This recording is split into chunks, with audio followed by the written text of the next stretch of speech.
día que discutí hasta porfía con el ángel de la guarda.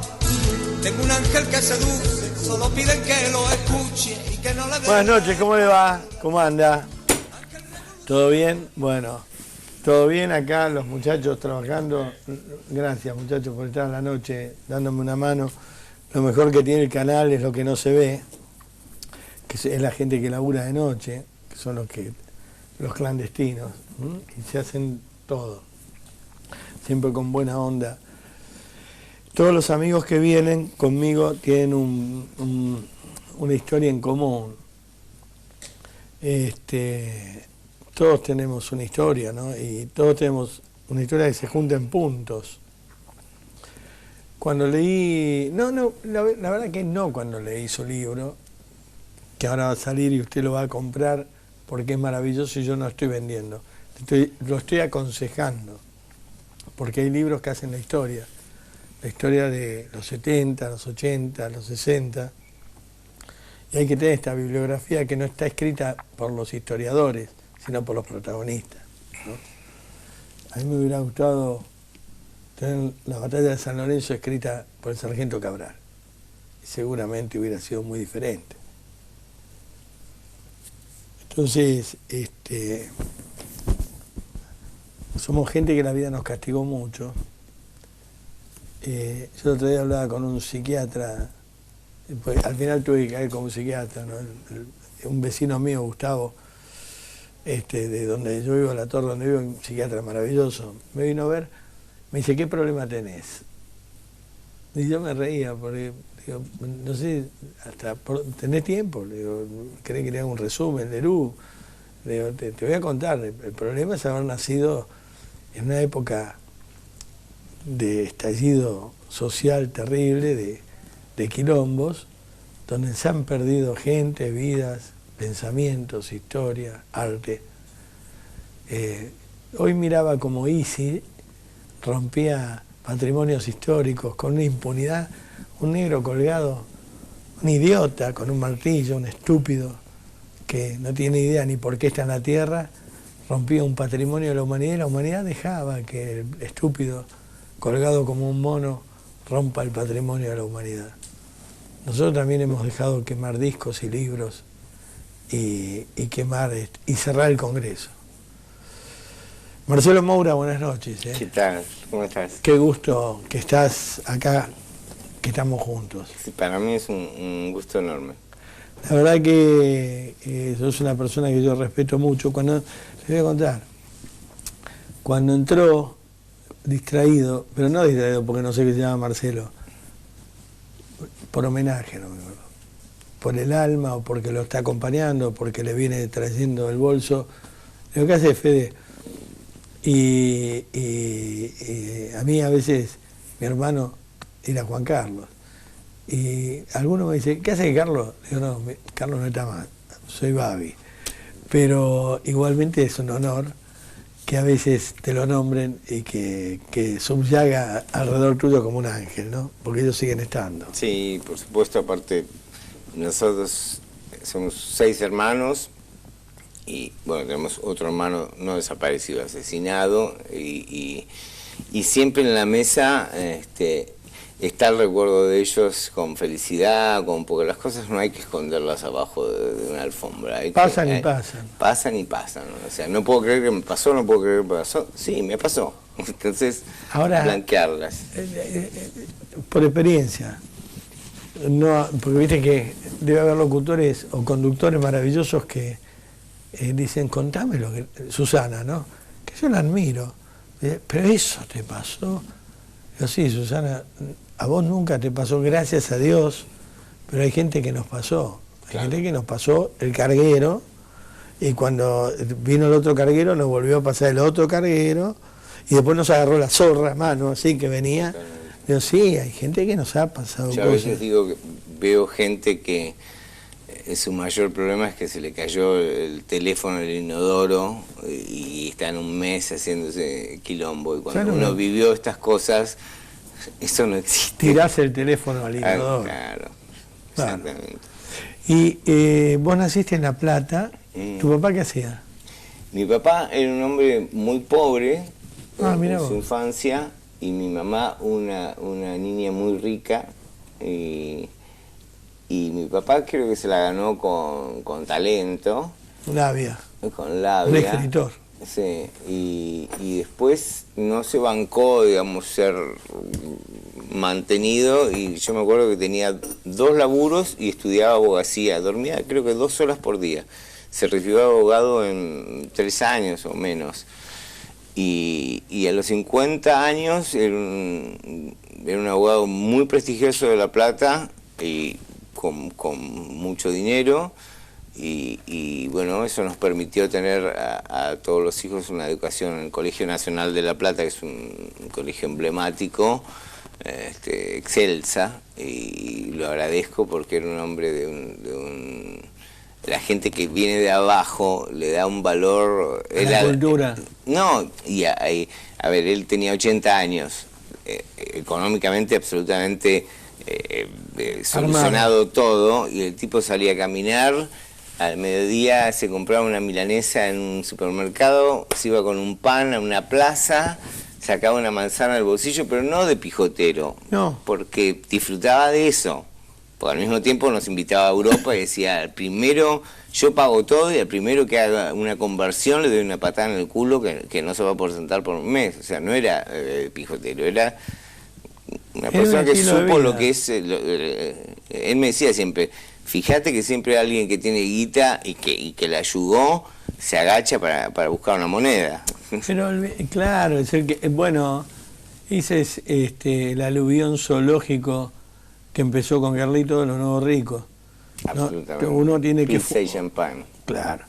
Uno tiene que fumarse, que es mi... A mí a veces me dicen, ¿pero qué sos resentido? Le digo, mirá, yo tenía cuenta corriente en la juguetería, o sea, yo a los 26 años andaba en un Jaguar modelo 47, hermano. Le digo, vos no sabés lo que es un Jaguar, vos te comprás un Mercedes cero. Son grasas. Bueno, con mi plata. papá me decía una frase que a mí me hizo, tiempo después me hizo llorar, me decía que cuando era chico no tenía juguetes, pero tenía un vecino que tenía juguetes y se los dejaban mirar, y lo decía como si fuera un privilegio, que Claro. dejaran mirar los juguetes, ¿no? Sí, Así sí, que fíjate sí. el nivel de agradecimiento que tenía por la vida. Porque, Pero cuando vos arrancás como tu viejo, hay 2 posibilidades, tu viejo o el mío.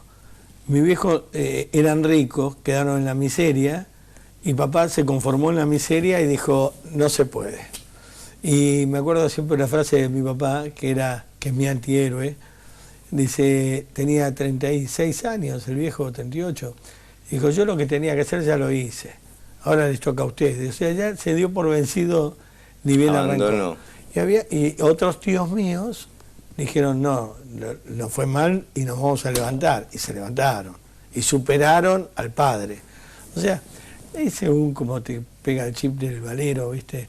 Pero después, porque tu papá era abogado, ustedes fueron una familia seguramente politizada o por lo menos idealista. No, nosotros somos 6 hermanos, ya te dije, mi mamá maestra, mi papá abogado, y hubo, viste que generacionalmente hubo décadas, a ver, la década del 70 fue política, La Plata era tremenda, era todas universidades, entonces caían todos en política, que fue lo que hizo mi hermano.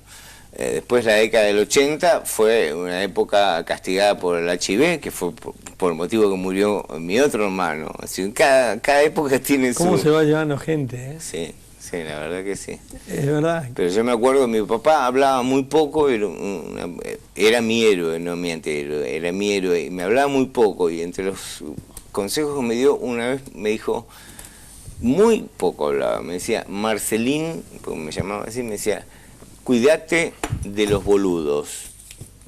Y yo no entendí qué me quiso decir. Y tiempo después entendí perfectamente que lo que me estaba diciendo es que un mal tipo es predecible, te va a cagar, que yo. Un buen tipo es predecible, un boludo te caga de boludo. Ahora, nosotros nos hemos criado juntos. Porque mi viejo, Sí, en sí, eso, lo mismo. me decía, mira, el boludo te atropella, el turro, te atropella con el auto y raja. El boludo da marcha atrás a ver qué te vuelve. hizo y te pisa de nuevo. O sea, cuídate porque el boludo te caga 2 veces. Sí, son muy peligrosos los Son boludos. muy peligrosos. Y este hay es un mucho país donde boludo, podríamos exportar. tenemos para hacer dulce de boludo y venderle al mundo, a los chinos. Venderle dulce. Por eso hay tanto boludo que el que es un poco más vivo gobierna. Es tan fácil manejar la Argentina cuando uno dice, yo no entiendo cómo les pueden mentir así a la gente y se lo creen. Porque tenemos sobredosis de boludo nosotros, estamos imbuidos además, y es peor, porque vos al boludo lo haces sentir vivo y lo potenciás. Bueno, el boludo se siente vivo de por sí. Y te firma por cualquier boludo, cosa. precisamente. ¿Viste? Yo siempre digo, cuando vuelven de la cancha de Boca, viene todos colgando del colectivo, transpirados, destrozados, con la raya del culo al aire, colgados así del colectivo, ¿viste? Que lo vienen trayendo lleno de patrulleros alrededor porque los tratan como una raza inferior, Sí, y con los gases lacrimógenos, ¿sí? Y pasa el goleador en un BMW negro espectacular, con una mina espectacular, una botinera que le va tirando el fideo, y el gordo dice, le rompemos bien el culo, ¿qué le vas a romper, boludo? Mirá cómo está tu vida. Y no se dan cuenta, ¿viste? Se conforman Sí, con igual el es una plasma. felicidad que a mí no me cabe. Y si no estaríamos como estamos, estaríamos haciendo felicidad. Y Yo soy un tipo muy feliz, ¿eh? Sí, pero estaríamos Y haciendo optimista. plata, estaríamos vendiendo Es que no me ideas. importa la plata, o Claro. sea, mi papá, yo te decía, era un tipo con dinero, y cuando mataron a mi hermano, fuimos con mi papá al Ministerio de Defensa y Justicia, a varios lados, con un maletín con dinero, en el culo. En el culo. Fede se enfermó de HIV, fuimos a Alemania, a Estados Unidos, en el culo. Entonces ahí entendés que la plata... En el culo. En el culo. Bueno, Que los valores están en otro la lado. plata es papel y el Es papel es para el culo. Son papelitos de colores, me decía Mira, un amigo. realmente El papel es para el culo, bueno. hoy le decía yo a unos chicos que hablaban de la riqueza acá a la mañana, juntábamos a tomar café de preproducción y hablábamos del poder de algunos conductores, y yo le decía, vos sabés que a veces uno daría todo lo que hizo por un diagnóstico, por cambiar un diagnóstico, ¿no? Porque en cambio que te diga terminal, te diga en tratamiento, o te diga salió del tratamiento, perfecto, está bien. Y eso no se paga con toda la guita del mundo. Cuando a mi hermano lo llevan a Malvinas, yo fui a ver a un Que brigadier. era clase que 62. Claro. Y cuando lo llevan a Malvinas, yo lo primero que atino es ir a hablar con un idiota, un oficial de Marina, de la Marina que vivía cerca de casa. Le digo, escúchame, lo único que tenemos es la casa. La podemos poner al Fondo Patriótico, le donamos la casa, pero no lo manden al frente a mi hermano, porque además mi hermano estaba en las antípodas de los milicos. No se puede. O sea, nada valía nada. Cuando no se puede, no se puede. Y fue honesto, porque otro se hubiera quedado con la casa y con mi hermano en la guerra. Claro. Pero el tipo, como era honesto y era vecino, me dijo, no se podía.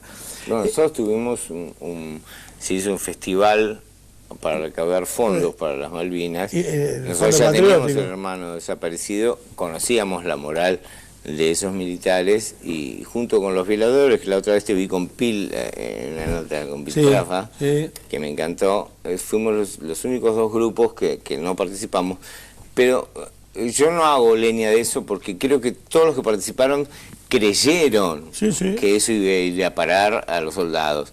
Nosotros sabíamos cuál era la moral de esa gente, y no sé si te acordás que los programas iban, las viejitas se sacaban los collares de oro, y yo decía, wow, esto va a parar a la quinta, a la pileta de... Pierina D'Alessi, sí, Pierina D'Alessi, se sacó los aritos así y los puso en el Fondo Patriótico. Y digo, hoy los tendrá en la oreja alguna vieja concheta. No, lo vendieron, hicieron una pileta en una quinta. O le pagaron una de las hembras que tenían los militares. Exacto. Se lo regalaron, ¿viste? Una porquería. ¿Y tu familia cómo era? ¿Era muy unida, los 6 hermanos a la mesa? Muy, y sigue siendo.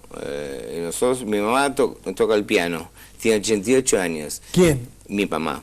Mirá vos. Te digo, Mick Jagger es un careta al lado de mi mamá, y la Madre Teresa de Calcuta es narcotraficante al lado de mi mamá. O sea, es la mujer más santa que conocí en mi vida. Entonces veníamos del colegio almorzábamos al mediodía y nos íbamos todos a un piano que mi mamá tocaba, y todos los 6 hermanos cantábamos, en general zambas y tangos. Años 70, 60 y pico, 70. Sí, 70 más, 68. Qué linda época. Sí, divina, divina. Y bueno, una felicidad enorme, y de a poco la fuimos despojando en los momentos que no estaba ella, fuimos tocando los otros, los hermanos solos, y bueno, así nació nuestra amor por la música. ¿Te acordás que en los 60, 70 fue la bisagra? A veces llega esta época del otoño y yo voy por la Lucila y en la calle de Benedetti 555, mirá vos cómo me acuerdo, ¿no? Vivía Willy Pinto, que tenía un conjunto que se llamaba Los Bignis, con los hermanos, ¿no? Entonces, más que los Bignis y todo, los chicos vestían siempre traje a raya atizado, era bien John Lennon, ¿no? Con flequillo, pelo largo, y tenían en el living de la casa las guitarras eléctricas y la batería, tenía una Caf Drum. Claro, la Caf. Y las guitarras eran Frati en ese momento. O Fine. O Fine, pero después ellos ya llegaron a la Gibson. Estaban en buena posición. Entonces cantaban canciones de los Beatles, pero se juntaban todos los hermanos en el conjunto, y los vecinos del barrio eran los Plomos. Y digo, eso era el talento de verdad, ¿no? Cuando se empezó a armar toda esta movida de la música. Es que eso se pudrió después. Nosotros vivimos esa época. Los grupos en la década de fines del 70 y principios del 80, que nosotros fuimos uno de los primeros en hacer una cosa distinta, éramos grupos de amigos, de vecinos, y no necesariamente era importante que toques bien, sino era la energía que se generaba. Después, lamentablemente, y yo me siento culpable, el rock pasó a ser un negocio, sí. Y ahí se pudrió todo. Se pudrió todo, porque buscan una mina con un buen culo, o un flaco lindo, hay un pelado que le compone los temas, que se gana toda la guita, un pelado o con pelo, que los usa, sí. Los usan, entonces se desvirtuó mucho, o sea, los 80 es una década dorada, porque eran todos grupos de amigos que iban a por un ideal, o sea, cuando nosotros empezamos nos importaba un pito triunfar, ni nada. No era cantar. Nada, era la felicidad que sentíamos. Sí. Y eso se desvirtuó mucho cuando pasó a ser un negocio. Y bueno, sabés como todo, las empresas son un número. Quien pretende... Una picadora de gente. No, quien pretenda ver en una empresa un corazón está mal de la cabeza. Claro, porque el otro día lo hablábamos con Lito Nevia, ¿no? Yo, Lito, bueno, vos también, lo respeto, lo admiro, lo quiero mucho, es un ícono, pero yo me acuerdo de esa época donde todos queríamos ser los Gatos, o todos queríamos ser, no sé, Owe Monk en el teclado, ¿te acuerdas de Owe Monk? Sí, totalmente. O todos queríamos ir al Club Pin-Up, pero el tema era tocar, era mal, pero tocar. Sí. Y alguien mató toda esa movida, lo mató en el mundo. El comercio. Sí, claro, la mató en el mundo, ¿eh? Sí, porque no claro. Se generaron más Beatles, más Rolling. No. Me decían, yo ahora estoy el fin de semana en Rosario haciendo 2 shows. Ahora estás este fin de semana. Este fin de semana estoy el viernes 10, me parece.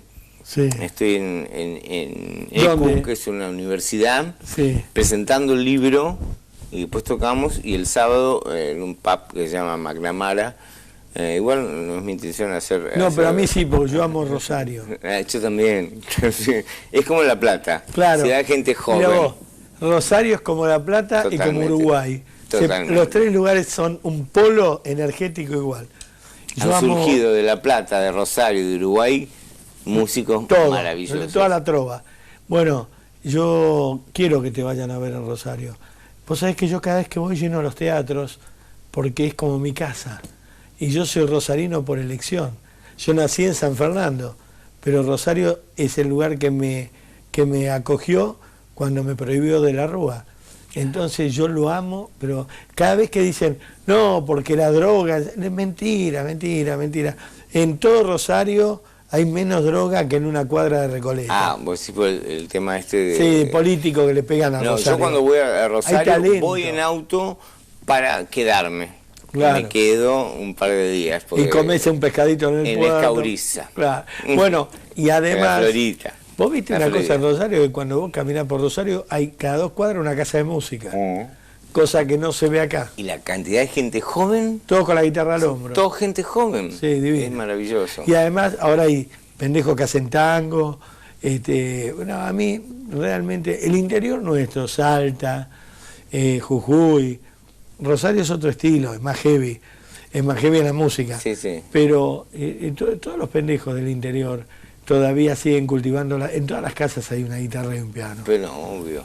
Yo en el libro escribí, entre otras cosas, que tenemos más de 4.000 vuelos de avión y más de 20 vueltas al mundo en kilómetros. Pensás, es por ahí 2.000 kilómetros por fin de semana. Bahía Blanca en 35 años. Uy, no, claro. Pero tiene el Jetta de bebé. Viste que en la música hay muchas cosas que son Jetta. El Jetta de bebé tiene una razón lógica. ¿Por qué? A ver. Porque es un lugar básicamente militar. Ajá. De marina. Sí. Entonces cuando íbamos los grupos de rock, indefectiblemente te llevaban, terminaba el show o te lo interrumpían y te llevaban en cana. No es que es Jetta porque es Jetta. Era un lugar represivo y un músico de rock era una lacra. Claro. Claro, bueno, llegó un momento, la gente, los pendejos no saben esto. En un momento determinado, ser músico de rock era ser delincuente automáticamente, drogadicto, asesino serial, podía hacer cualquier cosa. Marilyn Manson era heavy. ¿Y cómo se llevan a tu hermano? ¿O lo matan en tu casa? No sé si hubiera sido demasiado, pero fue demasiado heavy. Después lo va a hacer en el libro. Mi hermano era un militante del ERP, como de un alto rango, y había tenido una mezcla de suerte con inteligencia y había zafado de muchas situaciones. Inclusive él manejó, yo me acuerdo que hacían reuniones en casa con la gente del partido, ¿no? Y como yo tenía 15 años y era como casi mi segundo padre, él me dejaba estar sin saber que yo procesaba todo lo que hablaban. Entonces al día siguiente tenían otra reunión, yo decía, che, y Manuel, que era un hombre falso, lo mataron, me lo decían con una liviandad tremenda. Y bueno, ahí fue el ataque que hicieron a Monte Chingolo. Sí. Y mi hermano manejaba el camión que rompió la barrera para entrar, el portón. Pero en los que estaban en mi casa había un infiltrado. Entonces lo estaban esperando a los costados con una cantidad de arsenal tremendo. De hecho mataron al 90 y pico % y zafó mi hermano, que arrastró a 3 heridos y los trajo a mi casa a las 5 de la mañana. Y yo tenía 14, 15 años, me acuerdo de estar con vendas, un tipo que tenía una bala en la cabeza, qué sé yo. Muy fuerte. Muy loco. Y después en un momento dado, ya como habían caído todos, y mi papá le dijo a Jorge, mira Jorge, ya están en el horno, yo te ofrezco, te pago un viaje a España, te compro una casa y te mantengo. Y Jorge, con mucha valentía y con la gran persona que era, dijo, yo involucré a mucha gente en esto, así que voy a morir por esta causa. Y dicho y hecho, meses después, un día vinieron a mi casa como no sé, 150 tipos vestidos de Cablevisión o de Entel, que era la empresa de electricidad, y mi hermano se había ido a trabajar. Y estuvieron cerca de 7 horas en mi casa esperando que llegue mi hermano, apuntándonos, nos trataron bien. Yo estaba hecho un ovillo en un sillón y lo único que decía, si existe la telepatía, Jorge no venga, Jorge no venga, Jorge no venga. Y en un momento le dije al jefe del operativo, le dije, lo único que le voy a pedir es que, por favor, cuando venga me deje darle un beso, porque no lo voy a ver más. Y me dijo, por supuesto, mi amor. Y como 2 horas después me llama y me dice, vení que está viniendo, le vas a dar un beso. Y entonces nosotros vivíamos como una especie de casco de estancia en Citibel, que es un lugar... Conozco perfecto. Ok. Entonces voy por un pasillo con dos tipos con un fal apuntándome de cada lado y veo entrar a Jorge y en el libro está escrito, Jorge me clava los ojos en mis ojos y se dice que cuando uno se muere no se lleva nada. Yo esa mirada me la llevaré a donde vaya. Y de atrás, con un fal, le parten la cabeza y el jefe cínicamente me dice, ahí tenés el beso, mi amor. O sea, el nivel de locura, hijo de de puta. maldad. Yo pensé que te iba a dejar que le des un beso. No, el nivel de cinismo era tremendo. Y años después, Virus pasa a ser un grupo súper popular y necesitábamos, en los shows que íbamos, era tal la cantidad de público que iba, que necesitábamos seguridad, y la custodia era la mano desocupada de la dictadura. Y yo me volvía loco en pensar que el tipo que me estaba abrazando y que me estaba diciendo que si necesitaba algo era el mismo que había torturado y asesinado a mi hermano. ¿No te acordabas la cara? Nunca miré las caras, no me preguntes por qué, nunca miré una cara. Me hice un ovillo y decía, no vengas, no vengas, no vengas. Eran épocas, claro, lo que pasa es que el otro día, ¿a quién era? A Silvia Fernández Barrio, en el programa de Santiago del Moro, este chico Brancatelli, no sé de qué la acusó, y le digo, pero este Brancatelli no vivió ese momento, no vivió, había que hacer cualquier cosa para sobrevivir, había que tratar de disfrazarse de lagartija, de hombre araña, de columna, había que sobrevivir, pasar el día. Nosotros fue muy parecido a la vida que hicimos, y vos mejor que nadie lo sabés, a los refugiados del gueto de Varsovia. Era hacer lo posible, bueno, mataron a mi hermano, pero que no maten a mi mamá y a mi papá, porque tu miedo cuando estabas hecho un ovillo era que nos maten a todos. Entonces, no, porque habían hecho mucha inteligencia sabían muy bien. Y había datos. Mi hermano, por ejemplo, Julio, tenía conejos, y los conejos, así como se sabe que procrean muy fácilmente, sí, también mueren, se apestan y mueren. Entonces cuando moría un conejo, lo enterramos abajo de un naranjo o de un limonero como abono. Claro. Y los tipos nos decían, sabemos que esconden las armas abajo de los frutales. O sea que evidentemente hacía tiempo que estaban vigilando. Y pensaba que cada conejo era un arma. Exacto. Entonces además, a nosotros sabían perfectamente que nadie del resto de la familia tenía que ver con política y no nos hicieron nada, afortunadamente, pero tenían muy claro y habían hecho una tarea de inteligencia muy prolongada. ¿Y cómo se reponen tus padres de esto? Y yo los admiro porque, a ver, uno, si sus padres se mueren es una cosa lógica para que uno está preparado. Un hermano ya es más difícil, ahora un hijo, ya a mí se me muere un hijo, no sé cómo existo. Pero un hermano también, porque es un poco un hijo. Sí, absolutamente. Pero no es el nivel de un hijo, es decir, son tres niveles distintos para mí. ¿Vos porque era tu hermano mayor? Cuando el hermano es menor, es un hijo. Ah, bueno, yo soy el menor de mis hermanos. Claro. Vos sabés que a mí con mi hermano me pasa que yo confundo a mi hijo Federico con Carlos, con mi hermano, y le digo Carlos. Y no sé por qué lo personalicé en mi hijo más chico de los varones.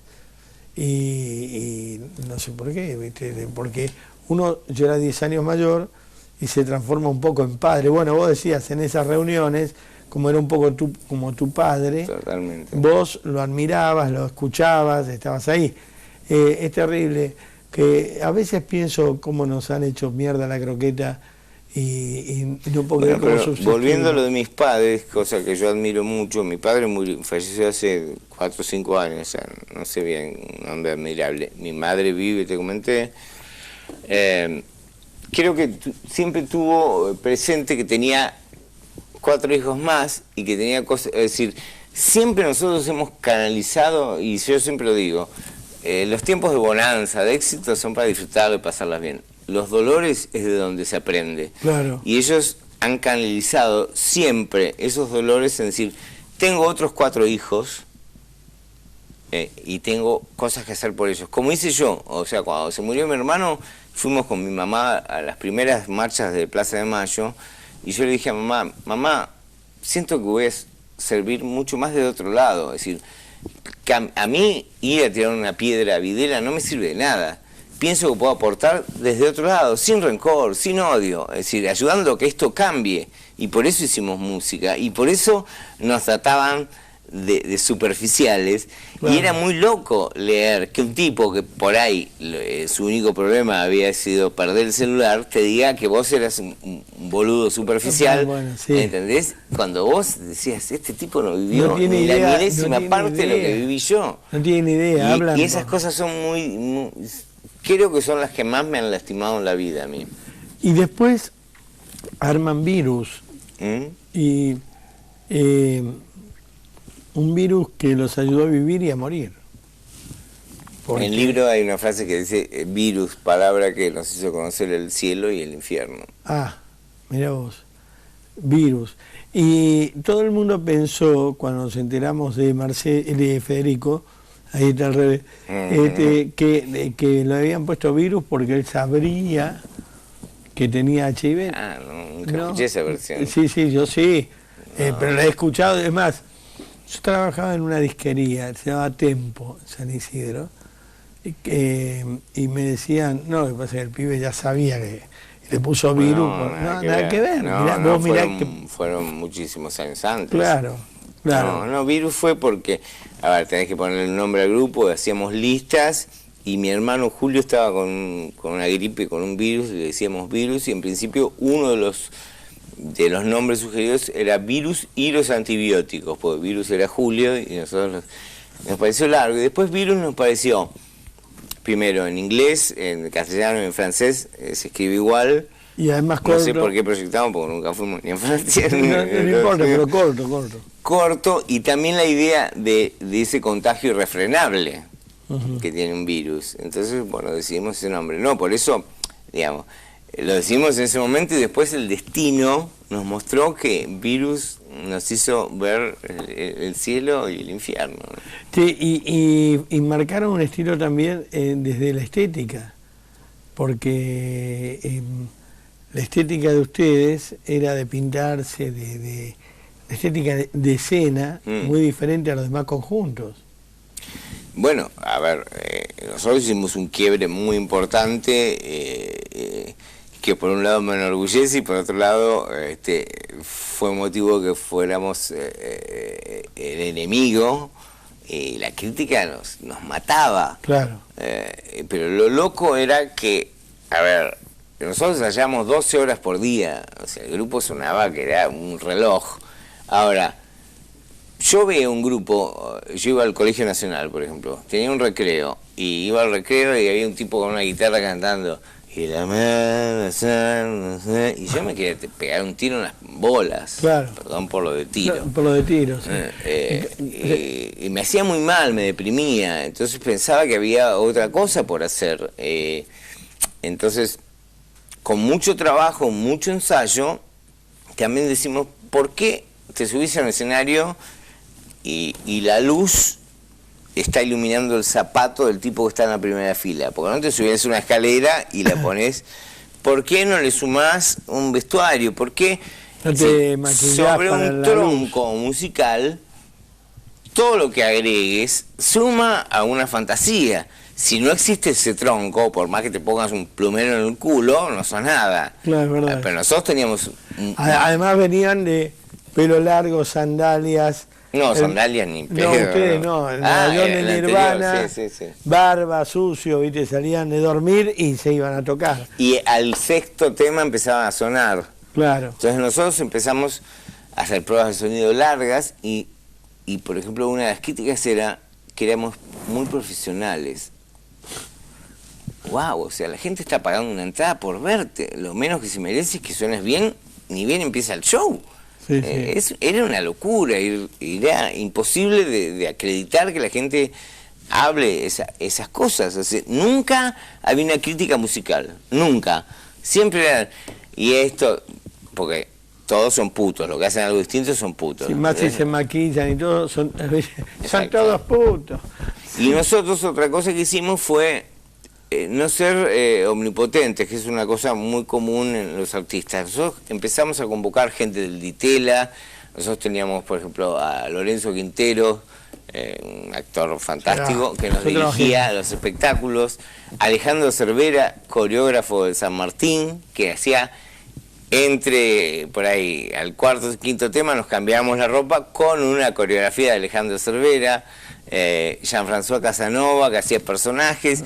O sea, llamábamos a gente piola. Hacían show. Claro, pero aparte, lo loco es decir, a ver, para mí es mucho más fácil ir 5 minutos antes y subirme al escenario. O sea, ¿por qué me criticas si laburo 50 veces más que lo que están laburando los demás? Por respeto a la gente que paga la entrada.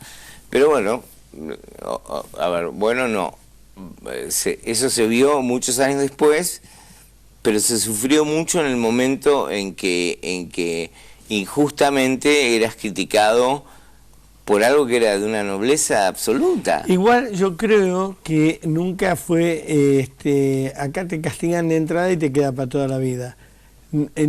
Yo creo que, a ver, una vez un tipo entró a trabajar en obra sanitaria en la época de los milicos. Ahí en Córdoba. Sí, y le dijeron, ¿cuánto tardas en hacer un banco de madera? Y dice, y te lo hago en media tarde. Bueno, si tardás menos de 3 meses te echamos. Claro. Este país es así. Es así. Entonces, ¿sabes qué sucede? Que si ustedes cuidan las luces, cuidan la escenografía, cuidan el maquillaje, cuidan el vestuario, cuidan todo, están obligando a todos los productores a gastar el triple porque tienen que seguir un estilo. Y no conviene. Era más fácil subirse. Bueno, pero tenemos que cambiar eso. Pero no, si no lo cambiaron desde aquella época, no cambian. Bueno, yo soy muy optimista y no voy a renunciar. ¿Vos creés que lo podés cambiar? No, es una utopía creer que yo puedo cambiar. Pero no lo vas a hacer mal. No, creo que yo puedo sumar. A ver, la otra vez me citaron en el Colegio Nacional de La Plata donde estudié para dar una charla, ¿no? Y hace mucho que no voy a La Plata, ciudad. Y de golpe doblo y me para la policía, me piden los documentos, qué sé yo, y después que está todo en orden me dice, dobló en un lugar que no puede doblar, le vamos a hacer una multa. Y le digo, bueno, discúlpeme, hace tiempo que no vengo. Mientras tanto pasaban los chorros por atrás, en moto y todo, a veces seguro, pero el tipo seguía hablándome esperando el cómo podemos arreglar. Sí. A ver, yo le dije, por favor, tengo una charla, lo único que pido es que me haga la multa, así voy a la charla. A ver, yo pienso esto y decime si me equivoco. Si yo le digo al tipo, ¿cómo arreglamos? Eso me inhibe de pretender que otra persona sea decente, si yo no soy decente. No, además yo no estoy fomentando una charla. ¿Qué vas a ir a charlar si venís de coimear? Bueno, vas a parar delante me de todos, refiero a la gente que se gasta la boca hablando de los corruptos. O sea, el tipo que pasa un semáforo en rojo y coimea a un policía. Bueno, entonces, eso ya te inhibe de pedir que el otro sea... Esto es lo que le explico a los pendejos. Yo, desde mi función de periodista, no le cobro a nadie, no agarro un mango, tengo la libertad. Compré $10 millones de libertad para poder preguntar lo que quiera, invitar a los amigos, hacer lo que quiera, no tener que ser obsecuente y chupaculo con los políticos porque, viste, dice, y ahora le voy a hacer una pregunta que le va a doler mucho. ¿Usted va a ser un buen presidente? No. Entonces, ese derecho que tenemos otorgado por lo que hemos vivido, no hay que venderlo por una coima o por un registro a un intendente. Dame el registro para la nena, o dame el carnet de... Uno, viste, trata de... Es que es un mensaje muy infeliz. A ver, estamos creyendo que la gente que te muestra un Rolex, un auto, es la gente piola. No es la gente piola, o sea, yo los envidio en lo más mínimo. Ni me quiero parecer... Tiene el auto y el Rolex, si el Rolex es paraguayo y el auto es trucho, te dan crédito. No, ahora yo no los envidio. Yo creo que hay cosas mucho más importantes. ¿Tenemos un cortecito? Bueno, ¿cómo se llama el conjunto donde murió el chico el otro día en el Fleni?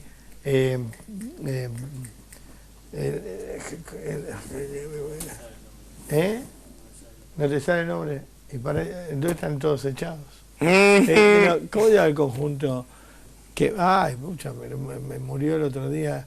El chico estuvo en agonía 4 años, pobrecito, con Cerati. Pero no murió en el Flenio. ¿Dónde murió? En el Alca, algo así. ¿Pero cómo llama el conjunto? Soda Stereo. Soda Stereo, ahí está. El primer disco lo produjimos con la nosotros. pastilla. ¿Ah, sí? Sí, claro. Ahí está, lo que te iba a preguntar para la vuelta. Muy amigo mío. Soda Stereo tenía muchos ustedes. Pero muchos. Bueno, el primer disco lo produjimos nosotros. Mirá vos qué casualidad. Pero muchos ustedes. Yo creo que yo veo la tapa de Virus, de tu libro, y veo los padres de Soda Stereo. Veo No sé si tanto, pero... Sí, es tanto, sí. Sí, es mucho. Bueno, sí, no vos sé. no lo ves de adentro, pero el que lo ve, ¿no? El que lo ve de afuera es muy Soda Stereo. Muy bien. Mira, no sabía que lo habían producido ustedes. Sí, claro. Es más, mi productor nos llevó a Julio, Federico y yo, los 3 hermanos, y me dijo, hay un grupo que me están hablando muy bien, y cuando íbamos en el auto, le digo, ¿cómo se llama? Me dice, Soda Stereo. Le digo, olvídate, no pueden tener éxito jamás. Qué ojo. Así que cualquier cosa me consultás a mí. Te hubieran dicho los Beatles y decían, pero ese no, pero olvidate, los pibes están Es muertos. que lo que importa es lo que haces, el nombre Soda Stereo... El nombre es espantoso, si lo pensás. Sí. Pero el valor se lo dieron ellos. Vos sabés, la vez pasada estuve con Charlie Alberti, que no se repone de la muerte del amigo, ¿no? Y no, es difícil. Es muy difícil, es muy difícil. Bueno, vos te pasó con tu hermano, y es muy difícil también el déjà vu. Ahora vamos a hablar de eso, cuando volvemos. Dale. Si por lo que tiene tengo un ángel que da suerte, pero cuando le conviene hace mella en miseria. Sé que solo el coraje de luchar por algo. Bueno, estamos con Marcelo Moura en una charla de amigos. Y mirá qué casualidad, porque le dije que Soda Stereo tenían el estilo de ellos, así como eran como un gajo de ellos, y produjeron el primer disco. Y hablábamos del déjà vu, ¿no? Y esto es lo que le debe pasar a Paul McCartney, y menos a los Rollins, que yo los admiro porque me gusta mucho que sigan curtiendo su estilo y sigan impecables y sigan haciendo lo que les gusta. Cada tanto viene acá a la casa de un amigo Mick Jagger, 2 o 3 veces por año viene a Argentina de incógnito a quedarse. Sí, no sé. Bueno, entonces una vez Daniel Haddad le preguntó por qué con tanta plata hacían gira, y dice, para irnos de casa. Obvio. Todos los que hacen gira es para rajarse un poco, ¿no? Para evadirse, pero no por mal, sino para ventilar la cabeza, por la necesidad de la gente. La seguís, aunque tengas 10.000 millones de libras en el banco, vos necesitas el aplauso, porque de nada sirven las libras. Claro, ahí cambio el evadirse por el aplauso. El aplauso. Escenario. ¿Sí? Escenario. Volver a la ropa. La mejor noticia es que me llame el manager y me dice, tenés un show. O sea, es la felicidad absoluta. ¿No? Yo no puedo vivir, y vuelvo de teatros, de tocar, muerto. Me doy una ducha, a los 10 minutos estoy tocando la guitarra y mi mujer me dice, ¿qué haces? Es mi vida. Claro, es la vida de uno. Es mi vida, no la puedo cambiar. ¿Y qué pasa cuando recordás Virus en el apogeo, con tu hermano, con todos? Primero te pregunto cómo fue el desenlace de tu hermano, no cómo fue el desenlace, sino qué sintió la banda cuando pasó esto, ¿no? Cómo se desbarata, cómo se rompe una columna del edificio y cómo siente que se empieza a resquebrajar. A ver, en primer lugar nosotros estábamos grabando un disco en Río de Janeiro, fue Superficie de Placer, y fuimos como 4 meses a Leblon, y ahí Federico empieza a manifestar los primeros síntomas de la enfermedad, y no iba al estudio, y en los primeros días se trabaja más sobre las bases, o sea, no era importante que él vaya. Entonces después esa gripe no mejoraba, y bueno, fuimos a un infectólogo y le dijo que se haga un análisis de HIV y a mí me tocó, me dijo: Fede, ¿vas a buscar vos el análisis? Sí, y lo fui a buscar y me senté en un cordón de la vereda y lo abrí. Cuando vi positivo, fue demasiado. Y cuando se lo llevé a Federico y lo abrió, él sabía que lo tenía. Entonces no le produjo nada. Lo que sí fue muy fuerte es que el disco fue grabado. En ese momento, tener HIV era morirte, no había otra posibilidad, no existía otra posibilidad. Entonces, lo loco y lo que es increíble, por eso para mí es el punto de madurez más grande de Virus, ese disco, es que Fede escribía las letras y te cantaba a través de un vidrio sabiendo que se moría. Yo me acuerdo cómo se maquillaba para disimularlo. Sí. Una vez lo vi en lo de Badía. Sí. Muy pálido. Muy pálido, muy pero flaco. Muy ya con la cara del HIV. Claro. Y porque gracias... Siempre el previo a la muerte tiene como esa cosa huesuda, mortuoria, ¿no? Nosotros perdimos 2 hermanos por lo mismo y hay un gesto, ¿no? Absolutamente. Yo nunca lo conté, pero cuando mi hermano vuelve de Malvinas, en su gran depresión empieza a inyectarse con todo. Cuando la gente me pregunta, ¿lo mataron los Gurkas? No, murió acá, víctima de esto. Y entonces una Navidad, yo no entendía por qué me decía, me abrazó y me dijo chau y gracias por todo. Iba a mi mamá y le decía chau y gracias por todo, chau y gracias por todo. Decía, pero este pibe está loco. No. Y yo lo grabé en video esa Navidad porque quiso que nos juntemos toda la familia. Tenía muy claro. Que después lo borré. Entonces, porque cuando yo vi el video después, estaba hablando con un cadáver, ¿entendés? Y él tenía se murió en marzo. O sea... 3 meses después. 3 meses después. Pero ellos lo tenían claro y con una altura... Sí, absolutamente. Fede me decía... me quisiera tirar por la ventana, pero no quiero que la gente me vea tan flaco. Claro. Te cuidaba en la su estética.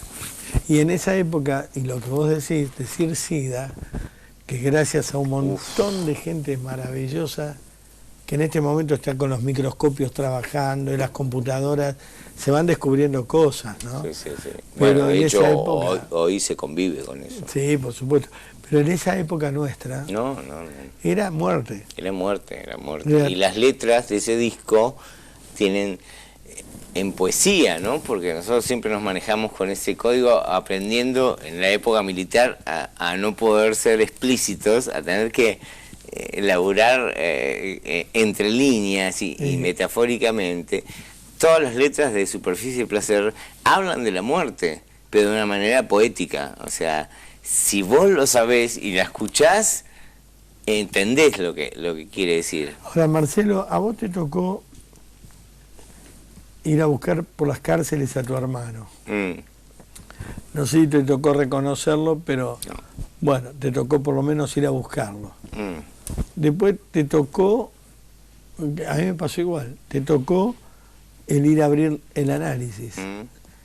Te tocó contener a tus padres.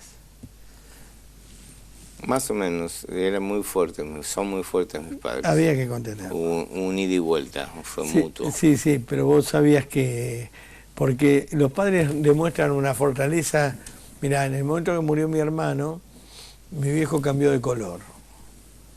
Entonces yo le dije a mi mujer, acaba de hacer un cáncer. Hizo un cáncer de páncreas en ese mismo momento, ¿no? Mira, es duro hablar de esto, pero fue una época.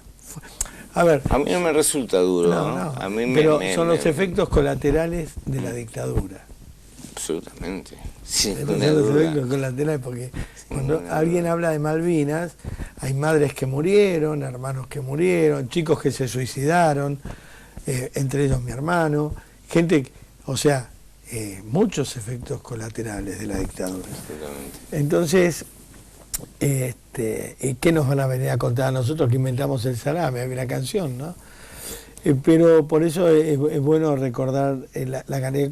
Y cuando ustedes sabían que todo se terminaba ahí, porque después de los análisis no había muchos discos para grabar.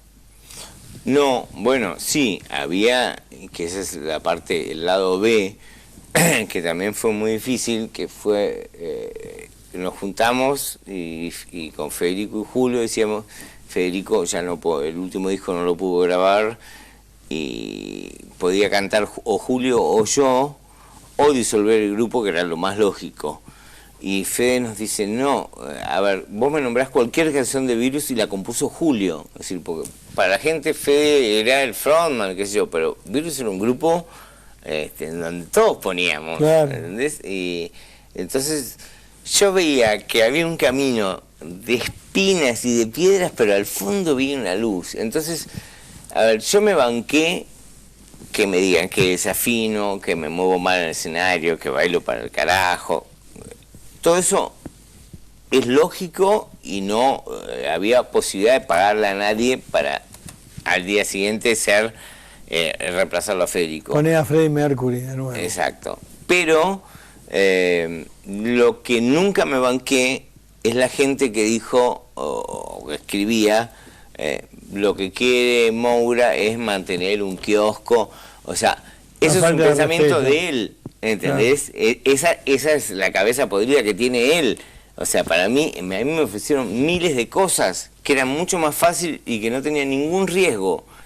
Jamás pensé en sostener a Virus por mantener un kiosco. Entonces el tipo que decía, quieren mantener un kiosco, es patético leer. Yo creo que vos podías haber hecho 5 bandas más en toda esta época. Seguro, y eran más fáciles. Y eran más fáciles, porque no tenías ni que cuidar un estilo, ni que ser coherente con los principios. Pero ¿sabés qué? Yo esa luz que vi, después de un camino espinoso, llegamos, porque hoy vamos a tocar a todos lados y nos va a ver chicos de 18, 19 años, que son la mayoría de nuestro público, y que pueden ver esa década dorada que fue los 80, somos el único grupo que existe. Y además tendrían que ponerle abajo Virus. Todavía con nosotros no pudieron. Claro. No, bueno, conmigo no van a poder nunca. Claro, ¿viste? Porque es rescatable. No lo digo de guapo, lo digo de guapo no. Uno lo dice porque si había algo que uno tenía en esa época eran principios. Tu hermano murió por un principio. Todos, y lo sigo teniendo. No, por eso te digo, tu hermano murió por un principio. Sí, claro. Tu otro hermano murió por un principio. Sí. Y vos luchás por otro principio. Y esa fue mi educación. Claro. Entonces yo odio que se tome a la gente decente, honrada, ética, con códigos, con principios, como si fuera una virtud. No, es lo que corresponde, no es una virtud. Es la lógica. O sea, lo que está mal es ser un corrupto, ser un chorro. A ver, a Alfonsín, que vos tenés un pasado radical o un presente, lo aplaudimos por ser un hombre honesto. Claro. Pero el tipo tuvo que luchar en un mundo que si no transás, o sea, pero vos, yo conozco gente que me decía, a mí me pagaron para ir a robar supermercados. Pero ¿entendés? Vos por la calle hoy caminás y la gente te saluda. Sí. Hay otros que tienen que cruzar de calle. La riqueza es poder ir al supermercado, a la verdulería, a la carnicería, hablar con el carnicero, que te salude el vecino. Es la única riqueza que existe. Esa es mi vida. Claro, y es la mía. Es la mía. Y reírme con los vecinos. Lo feo debe ser tener que vivir oculto, con custodio, vidrios polarizados, maltratados, puesto arriba de un escenario por un político de turno. Pero supuestamente son los piolas. Sí, bueno, no importa. Que me cago en los piolas. Sí importa porque estás dando un ejemplo a la gente No, pero para nosotros no. Yo a ese piola me paro adelante y le digo, vos sos un boludo. Obvio. Y no me puede contestar, y eso es lo maravilloso. Está bien, pero lo importante es lo que ve la gente. Es que esa es la distorsión que existe. ¿Qué pasó cuando en esa famosa lista, si querés hablar, dice no, porque tampoco... Sí, yo no tengo problema de hablar de nada, La lista esa donde te había puesto supuestamente el gobierno como adherente... Vos hay un grupo que se llama Músicos con Cristina, sí. Que son músicos que están con Cristina, muchísimos muy amigos míos, yo estaba tocando en Salto, provincia de Buenos Aires, pasando Luján, Sí, 100 conozco, kilómetros. sí. Y termino de tocar, llego al hotel, prendo el teléfono y tenía un mensaje, me dice, Marce, apareciste en una lista de firmante como músicos con Cristina. Y yo me puse muy loco porque no era verdad. Entonces llamé a la gente que maneja mi página de Facebook y le dije, mira, desmentilo porque no es verdad. Bueno, la persona me vio tan enojada que lo publicó inclusive con un poco más de énfasis. Sí, mirá qué loco, porque mi hija mayor, que tiene 30 años, que es bioquímica del FLENI, me dijo, pa, cuando yo leí eso me di cuenta que no habías escrito vos, porque vos no tenés esa intensidad ni ese resentimiento. Sí. Sí. Y se armó un quilombo tremendo.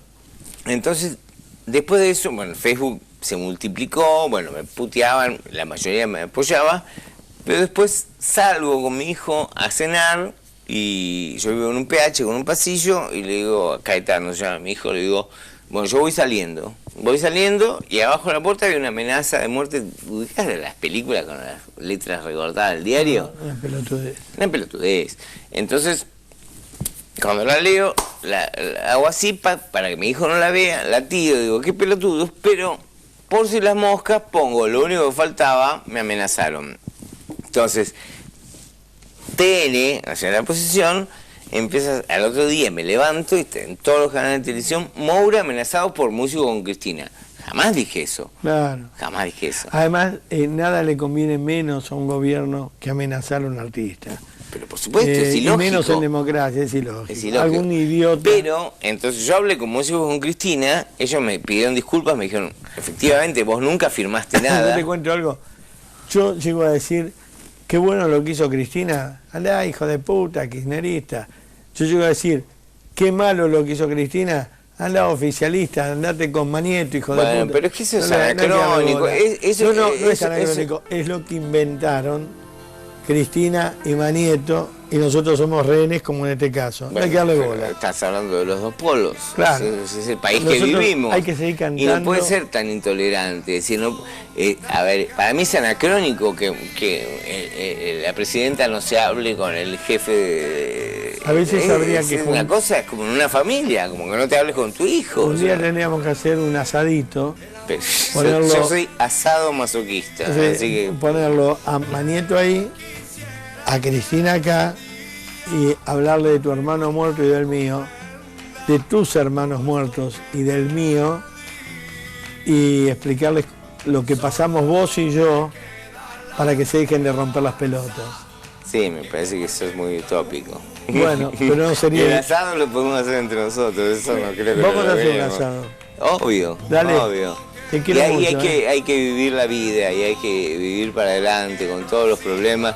Como dijimos antes, vos fuiste y volviste, yo fui y volví. Sí. Y lo importante es saber que uno es un ignorante, que tiene todo para aprender y respetar al que piensa distinto, dejarse de ser talibanes. ¿no? La viste, ya está, pasó. Ya pasó. Hay que ir a aplaudirte a Rosario, hay que comprar tu libro, Virus, léanlo porque es espectacular.